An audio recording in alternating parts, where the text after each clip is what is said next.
When people think of China's imperial system, the first words that came to mind are often feudal, backward, and corrupt. But here's something interesting.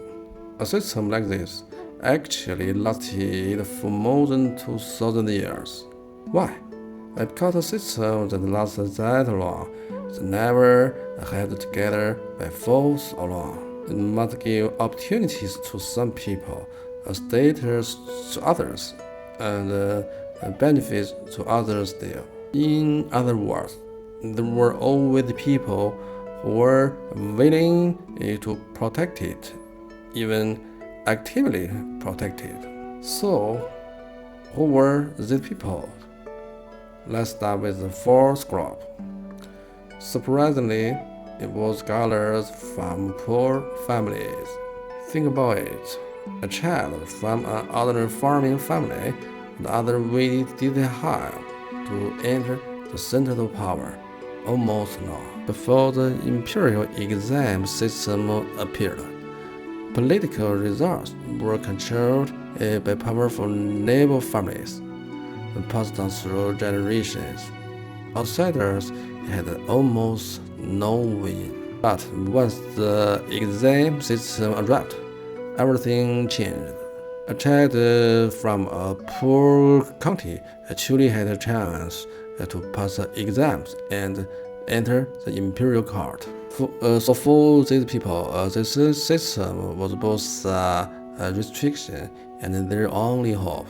Because the door was narrow, but at least the door was there. Next, the local gentry. Most people actually underestimate their importance. The imperial court couldn't manage everything directly. Who collected taxes? Who ran the schools? Who settled disputes? Who kept local order? Answer was always them. On the surface, they were serving the emperor, but in reality, they were also using the imperial power to strengthen their own position locally. Neither side could do without the other. Then there was another group with very special situation: the eunuchs. Many people heard the word eunuch and immediately think bad people. But don't be too quick to judge. Put yourself in the emperor's position. Around him were officials, all backed by powerful family networks. So, who could truly be loyal to the emperor all along? The answer was actually the eunuch, because they had no family, no faction, and no way out. So emperors naturally used them as a tool to balance the bureaucracy. Why did Wei Zhongxian of the Ming Dynasty hold so much power? Not because he was so capable, but because the emperor needed someone like him. The emperor didn't always trust his ministers, but he always needed his own people. Of course, no system can make everyone happy. When some people gain, others must pay the price. The first to be hit were the old aristocracy and the noble class. The stronger the imperial power grew, the smaller their space became. The hereditary political results were taken away bit by bit. What they lost was not just power, but their entire way of life.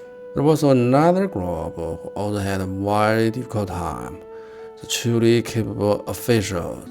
This is one of the most interesting paradoxes of the imperial system. The emperor needed capable ministers, but was also afraid of them.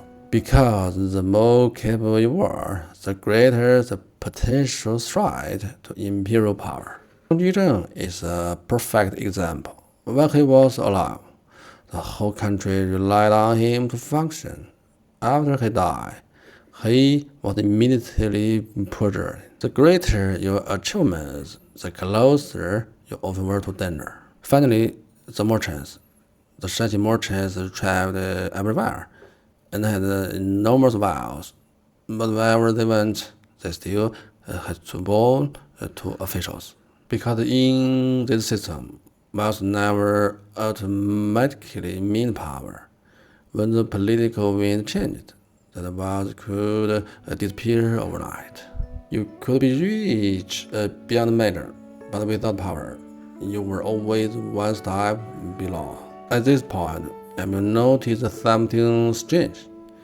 These groups seem to have almost nothing in common. Scholars, gentry, eunuchs, aristocrats, capable officials, and merchants. And yet, this is the moment you begin to see the biggest secret of China's 2,000-year imperial system. It was never about making everyone satisfied. It was about making sure that all the dissatisfied people could never form a stable alliance. Give scholars hope, give the gentry status, making the aristocracy surprise the merchants, guard against the capable officials, and use the eunuchs to balance the bureaucracy. Every single step was doing the same thing. The group could become too strong, and no one could unite everyone together. When all is said and done, the most impressive thing about this system was not how powerful it was, but how clever it was at managing interest. A system that survived for a long time is essentially a coalition of interests. It doesn't need to satisfy everyone. It just needs enough people to feel that staying is better than leaving. How long a system lasts is never depended on how far it is, but on how well it distributes benefits and balances power.